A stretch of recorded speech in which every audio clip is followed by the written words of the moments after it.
The Charlotte Ledger Podcast is a member of the Queen City Podcast Network. Welcome to the Charlotte Ledger Podcast. I'm Steve Dunn. To find out more about the Charlotte Ledger, visit thecharlotteledger.com.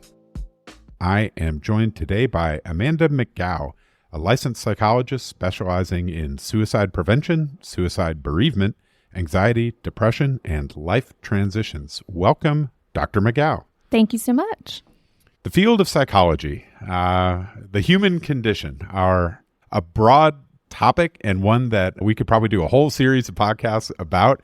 But just to get the ball rolling for this conversation, I'm curious about how does somebody know whether they need to consult with a psychologist, and then how do you go about figuring out which kind of psychologist to talk to? Absolutely. So I think if you're wondering if you need to consult with a psychologist, you might want to think about why you're considering this. Are you struggling in some area of your life? Is it hard for you to function on a daily basis, or, perhaps more than you think you should be struggling? Then perhaps it's time to talk to somebody. People come to therapy for a variety of reasons. It might be that there is that struggle, as I was mentioning, or it might be that they want to understand themselves better. They want to improve their relationships and communication with other people, or they just want to understand their interactions in the world around them better. So therapy can help address a problem, but it can also be used to help us grow and just be the best version of ourselves. So I encourage clients, or potential clients, I should say, to think a little bit about what is it that you'd want to get out of this that's going to be a part of meeting with a therapist for the first time. What is your goal? What are you hoping to change or to see different? Or what growth would you like in your life? So that's a starting point to figure out, could a psychologist be helpful to me? There's so much to think about. And I wonder, when you start with a concept of what is your goal, does that include, do we contemplate from the start that there's going to be an endpoint to this relationship? Or do you envision your practice as something that's ongoing for an open-ended period of time? That really depends on what the client wants. So we're always working towards some goal that the client has set in their mind, but it may be that, we've worked together for a while, they're in a good place, so we, I always say press pause as opposed to stop or terminate our work together, and that leaves the door open should they want to come back because something new is occurring or they need a little tune-up, if you will, with what they were already working on. So it can kind of work either way. It shouldn't be completely open-ended without any direction or without a goal, though. We do want the person to be gaining something through that experience and the work that they're doing outside of the therapy room. I'm intrigued by the question, how much struggle is too much in life?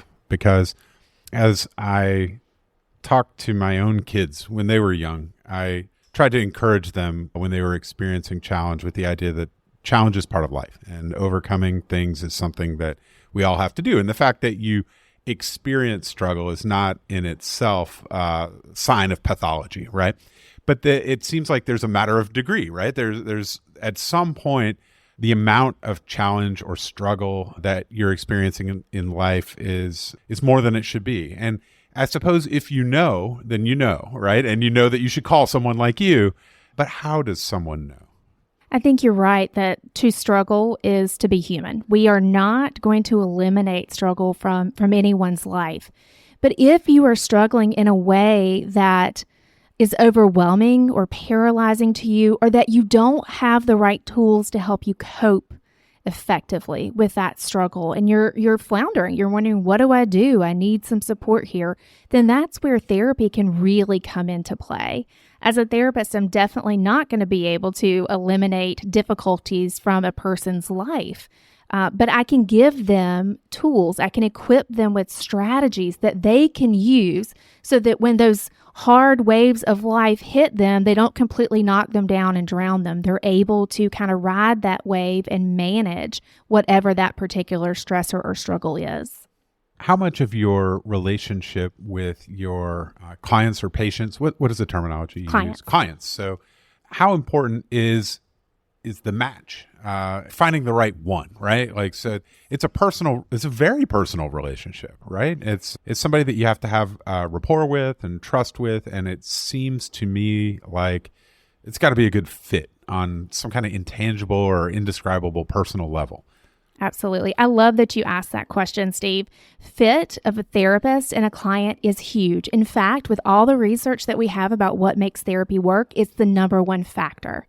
A lot of times I tell clients that if I'm not the right fit for you, that's okay. Let me help you find someone who is. Someone may look great on paper or with a newer term, kind of in an app, right? We think, oh yeah, I'm going to match with this person. I'll swipe left.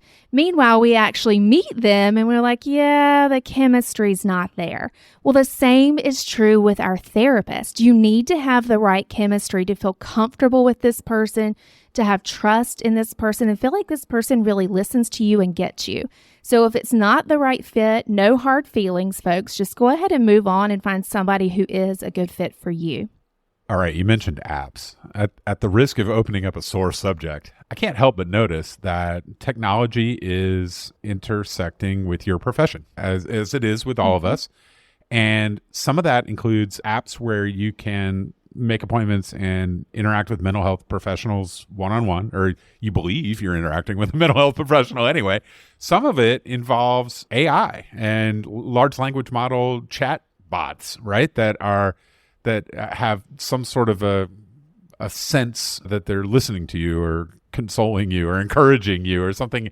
I wonder what those of you who are engaged in the profession, what's the talk about this, and what concerns do you have, and what potential do you see for technology? You know, I can just share my own experiences with that. I will say that in general, when I speak to other professionals related to AI and some of these other apps where you're connected via text, to a therapist, there's obviously pros and cons. Most of us in the mental health field want to get mental health care out to as many people as possible. So that's wonderful. And at the same time, we are talking about complex human beings. We are talking about situations that, can be very delicate and can put people at risk. We don't have a great body of research yet to say whether apps like BetterHelp and others are as effective as in-person therapy or virtual therapy with a therapist that has personally connected with you. And with AI, we've even had some studies that have shown that they have encouraged negative behaviors. For example, encouraged disordered eating with someone who has an eating disorder. So I would personally, encourage a great bit of caution around use of things like that. Well, you have in your own practice become well known for work involving suicide prevention and suicide bereavement. And this includes treatment or therapy of your individual clients, as well as consulting and presentations for organizations. This is a weighty subject, a daunting subject, and one that I imagine a lot of folks struggle to become comfortable talking about. But I also imagine that overcoming our discomfort in talking about it may be an important part of the work itself. And so I wonder, as you're approaching work with, whether it's with a client or with an organization, sort of what are the key concepts for all of us to keep in mind in suicide prevention? Well, you're hitting on one of it right there, Steve. I do a lot of work with the American Foundation for Suicide Prevention, and one of our sayings is talk saves lives, right? So suicide has been, I call it an S word. It's lived in silence, right? It's almost like a bad word we're not supposed to say. It can instantly make some people very uncomfortable. It is a heavy subject, but by not talking openly within our families, with our friends, about this issue, we are adding to the stigma of suicide. When we talk about suicide, when we ask someone, are you having thoughts of suicide directly, we actually decrease the risk of losing them to suicide. People occasionally will say, well, I'm worried. If I bring up the word suicide, I'm planting the idea. And the reality is that that's not true at all. You're letting them know that you are a safe person that they can talk to about this, and that if they're struggling, you want to be there for them and support them. So we really do have to begin to talk much more about this. This is a public health issue in the same way that we talk about, reducing car accidents by wearing seatbelts, or, cutting back on things that are carcinogens that can cause cancer. I mean, we need to be open with discussing mental health as a whole, but certainly suicide prevention as well. Do you sense progress generationally in regard to these matters? I guess one of the things that I've observed and heard from others is that younger folks are more seemingly willing to take care of themselves or they maybe perceive less of a stigma about struggling with their mental state in a way. Like the whole idea of like taking a personal day and not having to like lie and say that you feel physically sick, acknowledge or proactively insisting on some form of work-life balance in negotiating the terms of a new job, stuff like that. I wonder if you're encouraged by what you see as time goes by in regard to our willingness to engage openly with questions around mental health and suicide in particular. Absolutely. I've been doing work in this area for about 20 years now. And it used to be that nobody wanted to talk about mental health or suicide at all. I feel so encouraged and so hopeful that our youth are very open about all of this. I've presented at schools where it's been optional for them to attend a presentation that I'm giving on suicide prevention, and 1,000 children, high schoolers, if you will, show up. They want to talk about this. They want to know. They want to understand. And so we as adults who maybe a couple of generations before them were not raised in a way where we talk quite as openly about our mental health, we really need to lean into that. This is where they are leading us. Like, these are normal human things to talk about. We all struggle with mental health, as you and I were talking about earlier, to various degrees. And if we can talk about it, then we're not alone in it. And it's not so big and it's not so heavy. So the youth, I think, are really leading the way there. There's entire professions where denying the existence of mental health challenges is sort of part of the facade, right? I'm a lawyer. I'm working as a mediator now, but I was a lawyer for a long time. And it seems as we never wanted to acknowledge being overwhelmed. It was very important to be competent and capable and able to handle it, particularly in those of us who worked in litigation where matters were contentious and we're dealing with openly adversarial and sometimes hostile personalities on a daily basis. It was part of the gig. Is just part of the. I feel like I'm opening up to you now. Like, I mean, I'm trying to get a free therapy session as we're having this conversation. But I wonder if you, in your work, observe differences between people who are engaged in different professions, or maybe they're in different times of life, and how in your work you engage with people who have varying capacities for openness in regard to their own struggle. Yeah, I think that there are some observational differences that I would say exist. We live in an area with lots of financial institutions, for example. Sometimes that can be hard, but I'm seeing more and more companies and organizations embrace mental health. And I think we need more of that. I've worked with individual clients on opportunities that they can advocate for themselves and what they need. And more so than when I started in this field over 20 years ago, I see greater receptivity to that. I see employers being more open to embracing some of that. We are starting to see an examination of some of what we're putting other people through as they are interns or junior members of the field, for example, and really starting to reevaluate some of that. So we do see some differences. We do know certain occupations, for example, are higher risk for suicide as well. Physicians, veterinarians, a variety of fields can be a part of that. But we really need to all be a part of supporting and advocating around mental health. Everybody has it. Why aren't we talking about that more, even in our workplaces?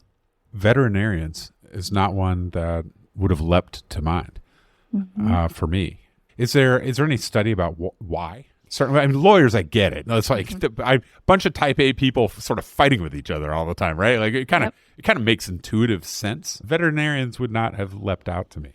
It has to do with access to means, right? So veterinarians, doctors, they are well skilled and versed and have access to different medications that could, unfortunately be used in a harmful way. A lot of what we see across different categories of occupational risk has to do with access to means.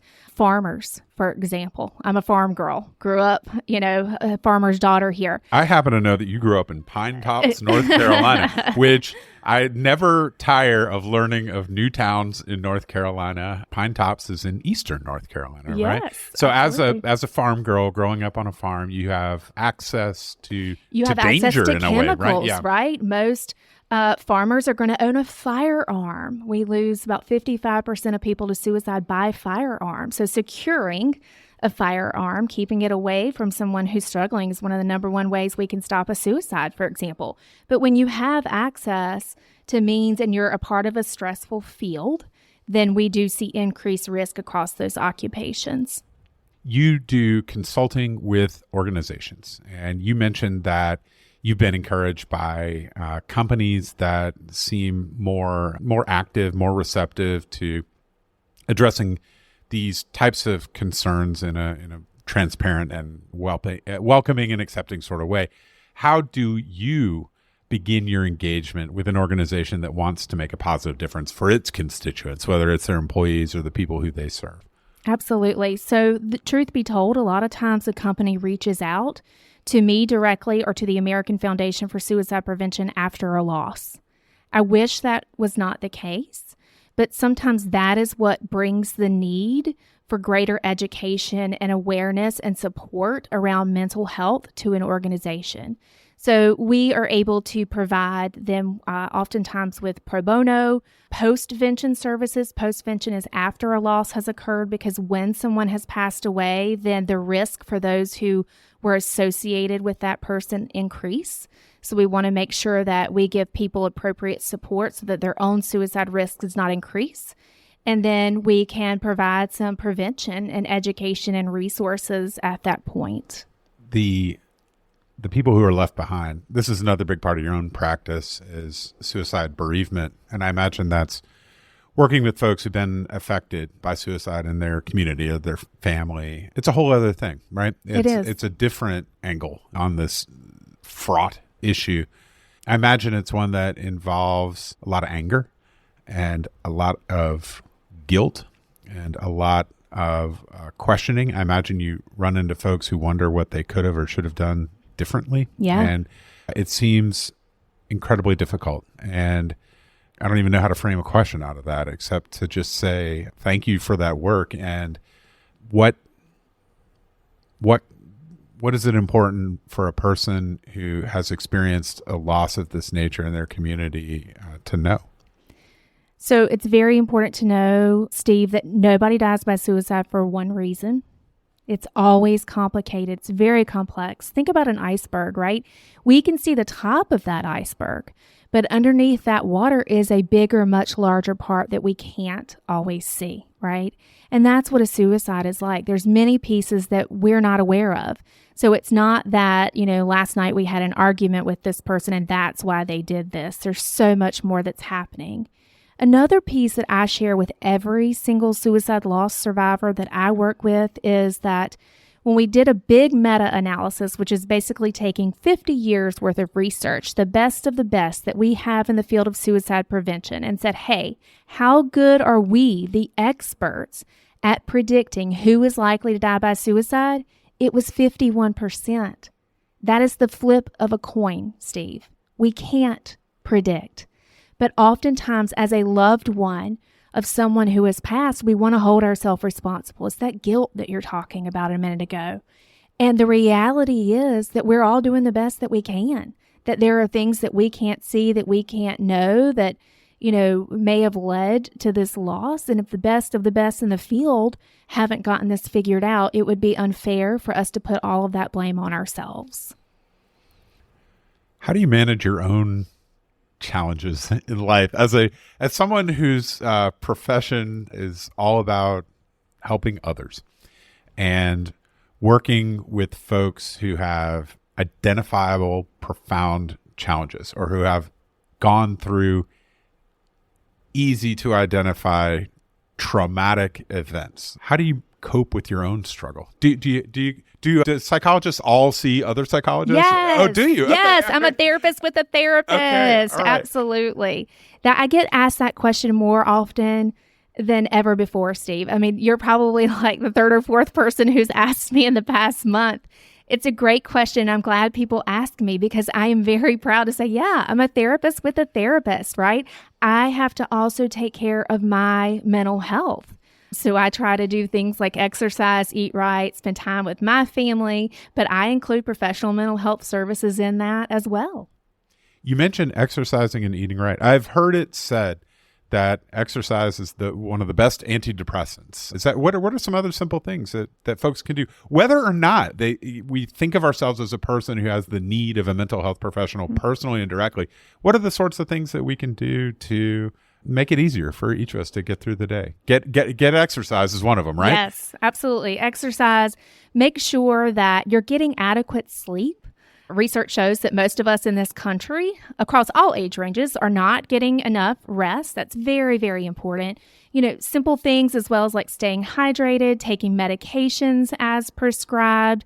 Everybody needs a healthy coping outlet. That's going to look different for each person. Personally, I like painting. I'm not a good painter. You're never going to see my paintings hanging anywhere, but it's the process of it. It's just a release for me. But finding something that's that hobby that just brings you joy, that you can be fully present in the moment when you're doing it, is a way of kind of letting go of some of that stress too. Well, you grew up on a farm in Pine Tops. And for our North Carolina geographers, of which there are many who listen to the Charlotte Ledger podcast, where is Pine Tops in eastern North Carolina? So it's kind of right in the middle of Rocky Mount, Greenville, and Wilson. What kind of farm was it?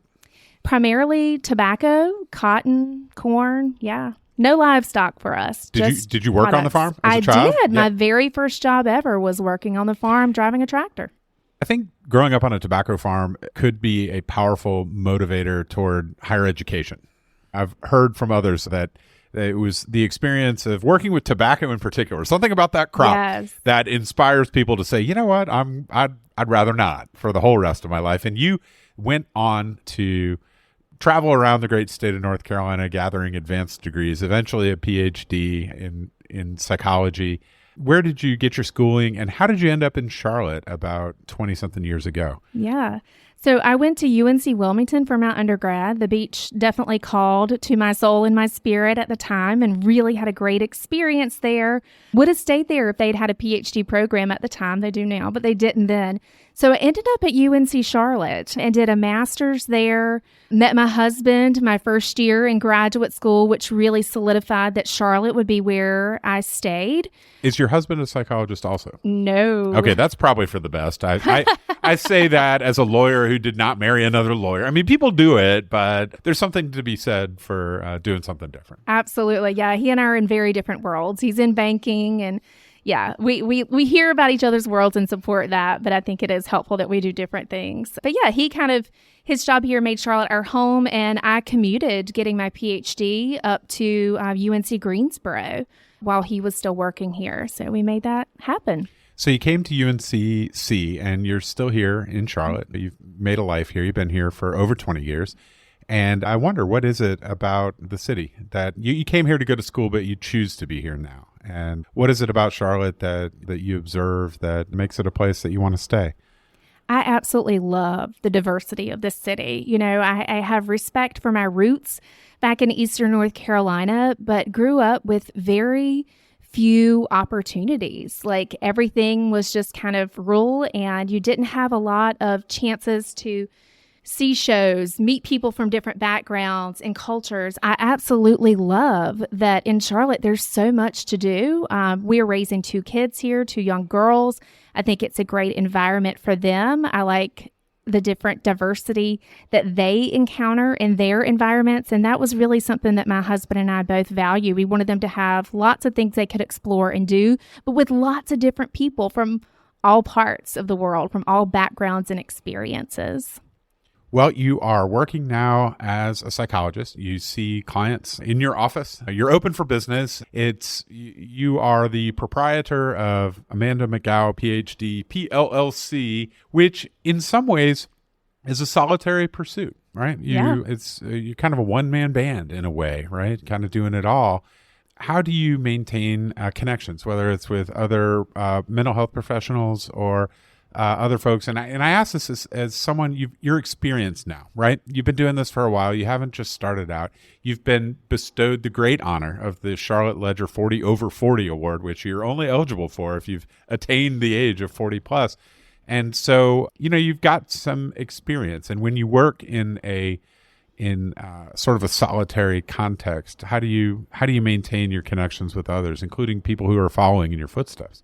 Absolutely. I'm very blessed to be in an office suite with 4 other mental health providers. I really don't think I could do this job without that. I love being able to consult with each other, just to have a laugh about something random in the middle of the day, just to have those connections. I've also been very intentional as I have moved into my own independent practice about keeping connections with people that I've built relationships with across time that are here in the Charlotte area. Having been in this area for quite a while allows me to know a lot of other mental health professionals. So keeping in touch with people in that regard and, sharing referrals, sharing information about new trainings, things like that helps me to feel connected.